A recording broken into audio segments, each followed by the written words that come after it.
Hey guys, welcome back.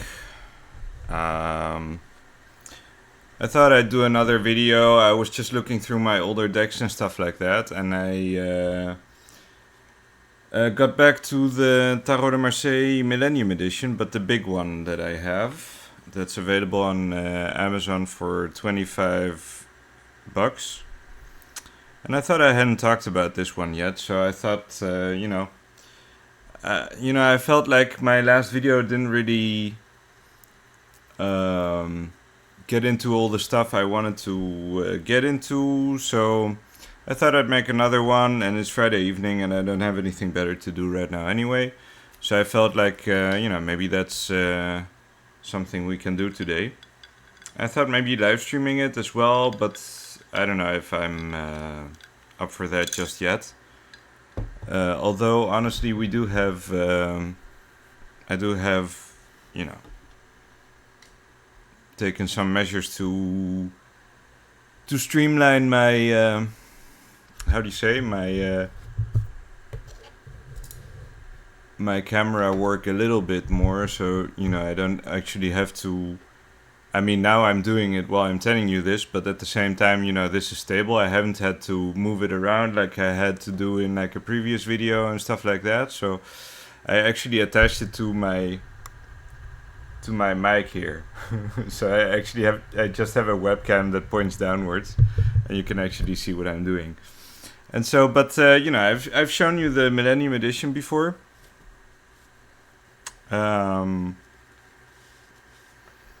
And I have the mini one, which I like to use a lot, and it's very cozy and very easy. Very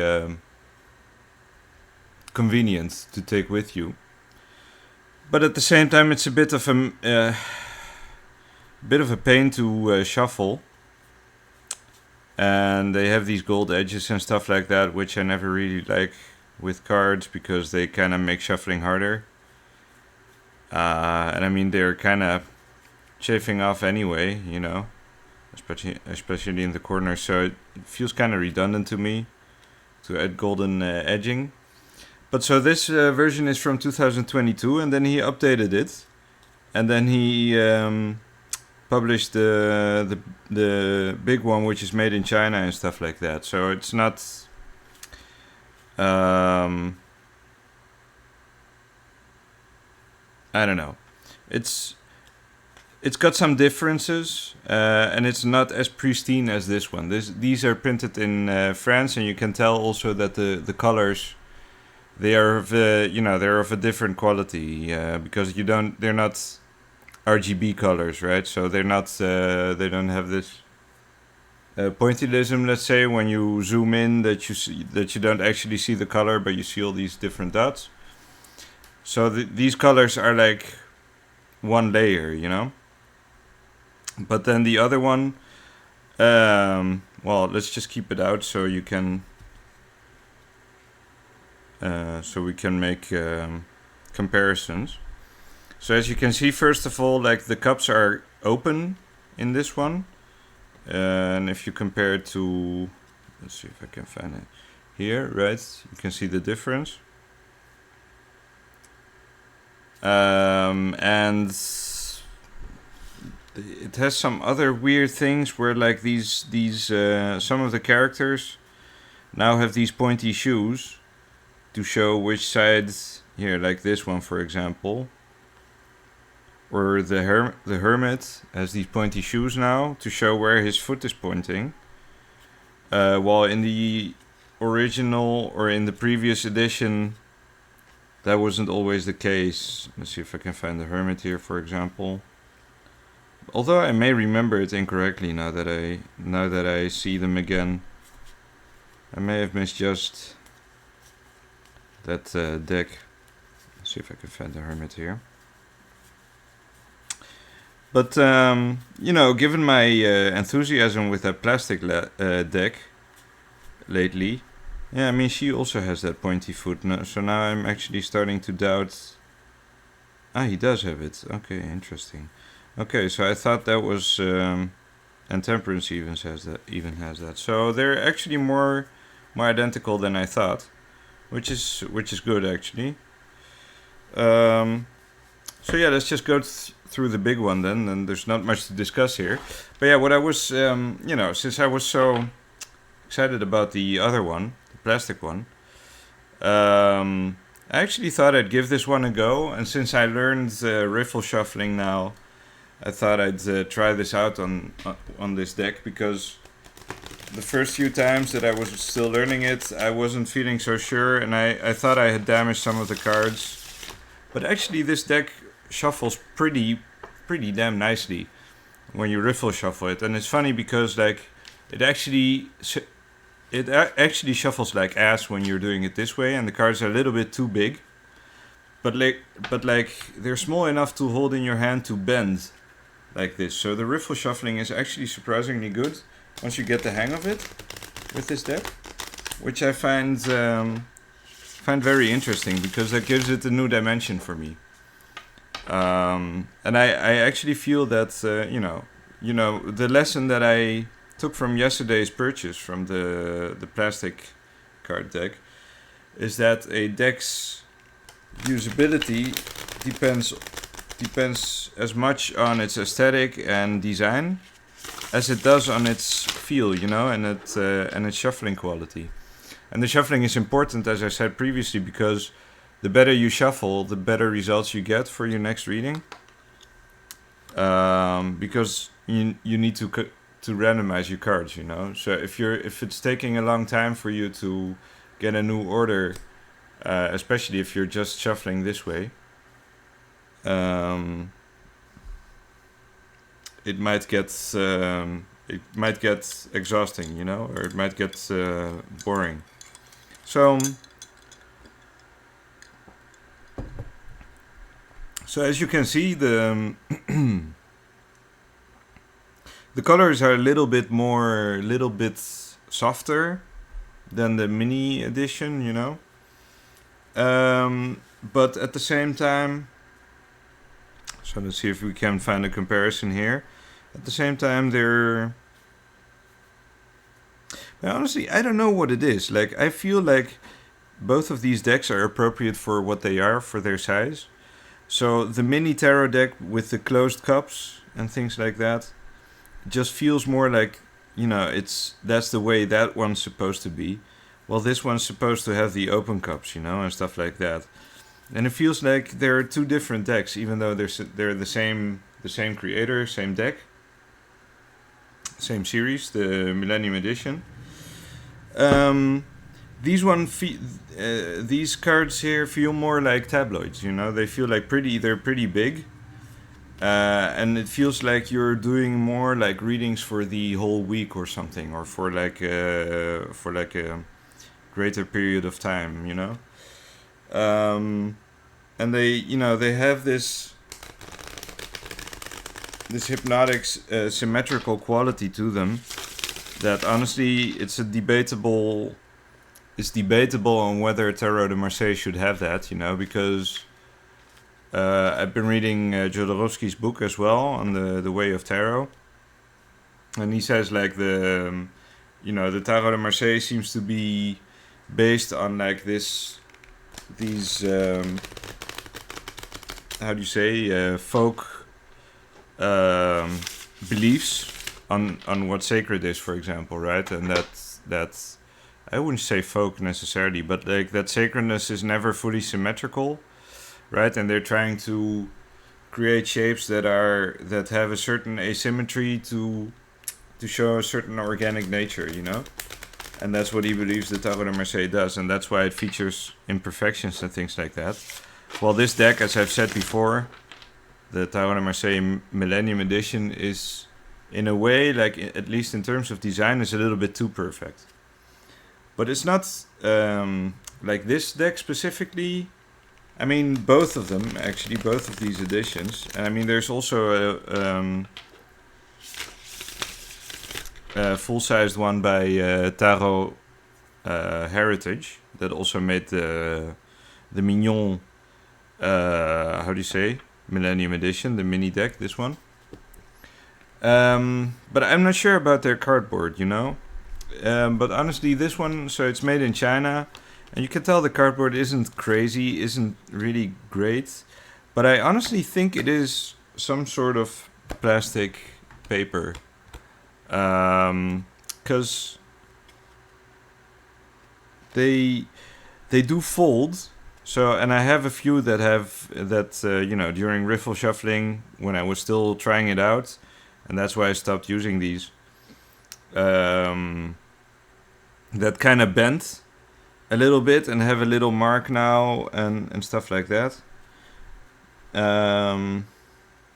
Let's see if I can find it. It's the 3 of cups, if I'm not mistaken, that has a little bit of a bend to it on this particular deck.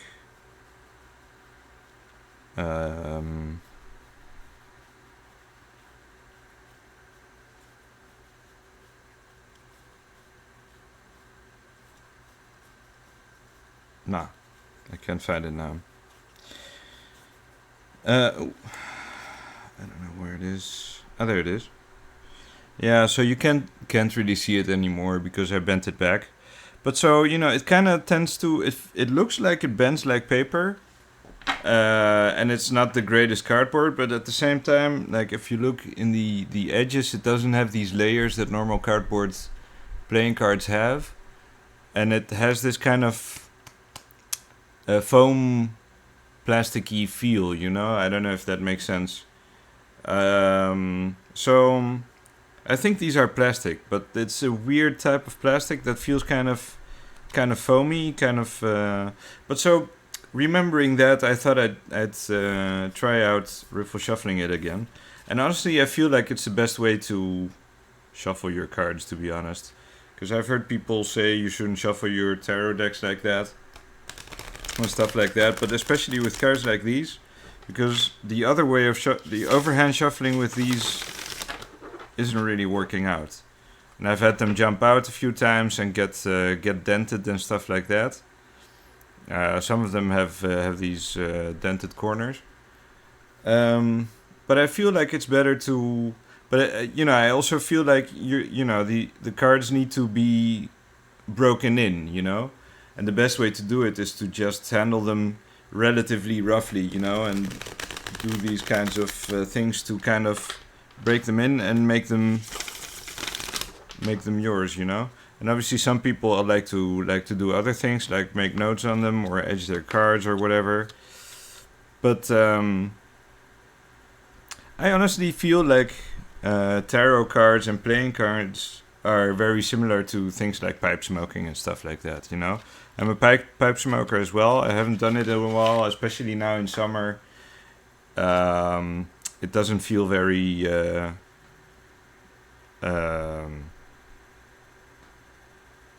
how do you say? I don't, it doesn't feel particularly nice for me because it tends to get hot and stuff like that. So I'm not doing it right now, but they're kind of similarly like useless hobbies, And just having these pretty pictures around and kind of trying to make sense of them and stuff like that, or playing around with them and stuff like that. And I feel, I honestly think there's a lot to be said for tarot as a hobby, rather than as something your life depends on or whatever, Although I do view it as a spiritual thing, in a way, but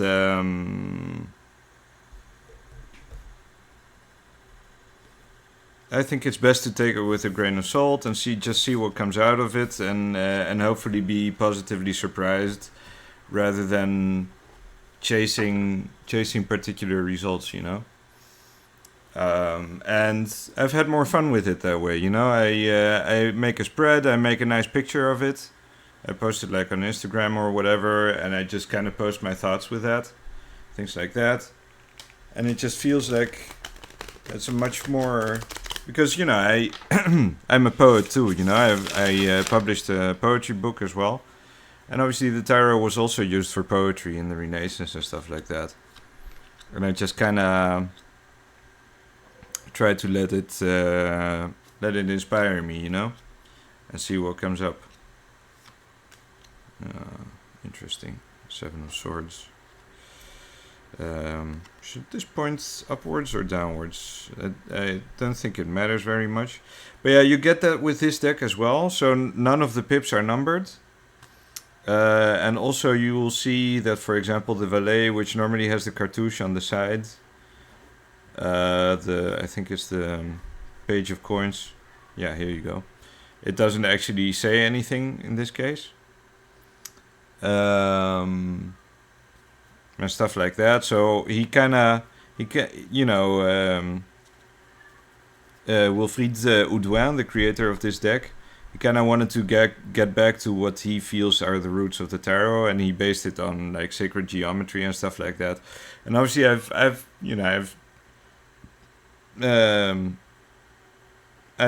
stated my opinion before about how I feel about this. I don't mind. It's good. It's a very pretty deck.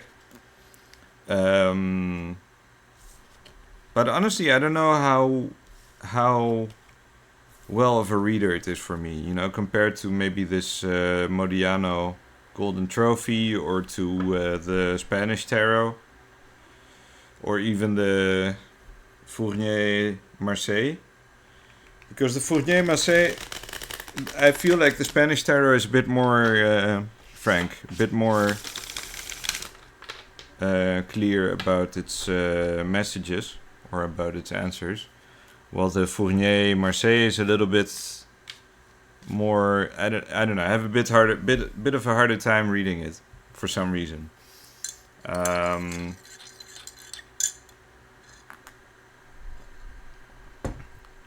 But yeah, so that's the Tarot de Marseille Millennium edition.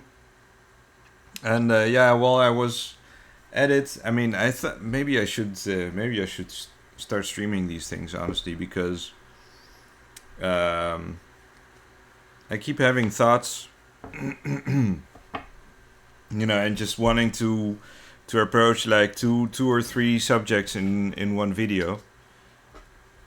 But maybe I should leave that for another one once I've made up my mind, because there's maybe a couple of channels I want to talk about. And maybe I should do that on a separate video so we don't get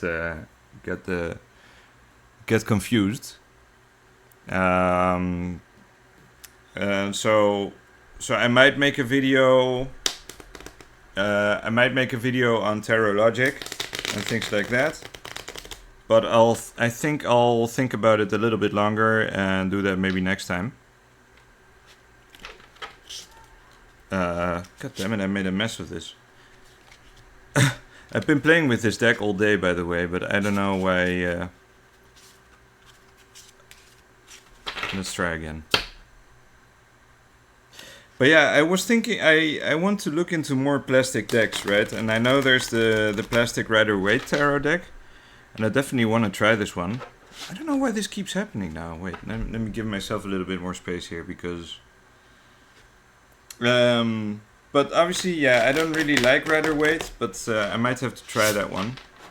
I don't know where this. I don't know. And now my hands got used to the big deck, so it's a bit harder to do the shuffling.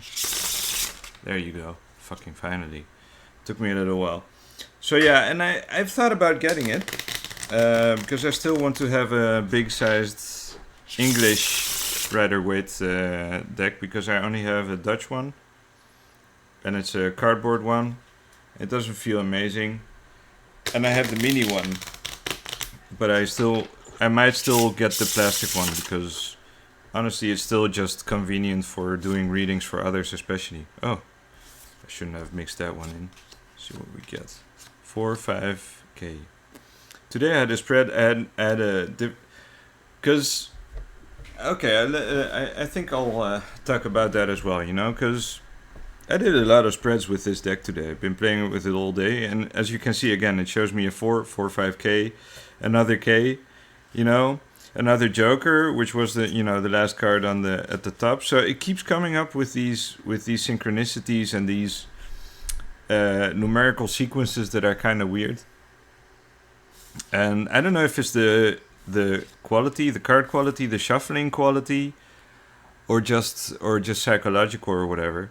But like I had a few pretty funny spreads today with this one. I drew a 9KJ, which is one of the main machines I'm selling at work, and I drew a straight. What was it? 5, 6, 7, 8. No. Oh no, 2, 2, 3, 4, 5, 6 straight today, and it was all in one go, like 2, 3, 4, 2, 3, 4, and then I was like, oh, let's draw another one, 5. Oh, let's draw another one, 6, and like the middle one. Wait, I can show you a picture as well, because I like to take pictures of my spreads, as I said.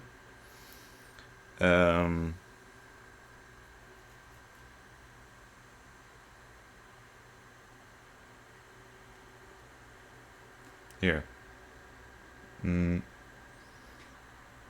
I hope it's visible.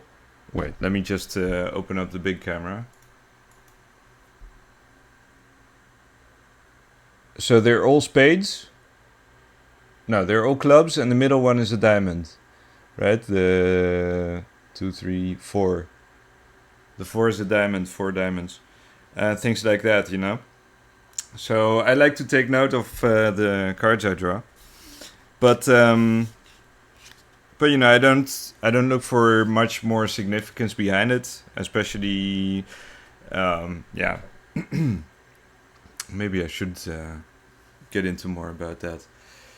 The thing is, like, you know, in the last video, I don't think I got to really make my point, and it's kind of a tough thing, and not sound like an addict, you know, or not sound like a gambling weirdo, you know, when you say, like, I view tarot as a game and I just like to look at the numbers and pictures and things like that and see what comes up. But I also don't think there's anything wrong with doing reading after reading for yourself, you know, if that makes sense, because it's just a game, you know, as long as you're not kind of freaking out over the things you're pulling, you know, because they're just hypothetical scenarios. They're just simulating potential ideas, you know. You can do as many spreads as you like. So I like to, you know, I just kind of do it like, you know, we also have, let me see if I can find it. You know, here we have these things in Greece, you know.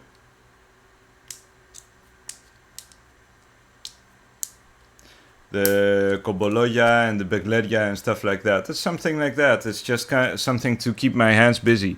And it's like smoking a pipe or like having a cup of coffee, you know? It's not... I don't see anything necessarily... how do you say? Productive about it. But it does kind of root in these like primitive... like... I wouldn't call them superstitions, because it's more like an aesthetic predilection and just stuff you like to play with, you know. And that's kind of how I try to use the cards, you know. I do readings with them, but I don't view it as like something serious, you know. And when I do readings for others, I try to explain that to them as well, that, you know, just take it with a grain of salt, just see if you can relate with it, anything you see, you know. And that's why I like these simple decks that have these, you know, that play with the ambiguity rather than try to put all this symbolism in, you know. And that's also why I gravitated toward this one, because like the packaging is really, really neutral, but the cards are actually really, really nice. And, you know, this one has something similar, even though it's a little bit more overdone. That's why I kind of prefer the mini one, but this one is growing on me, because the shuffling is really, really surprisingly nice if you do it this way, you know? And doing it this way feels kind of like, because it's such a big deck. Oh, sorry. Wait, let me just, because this is very embarrassing.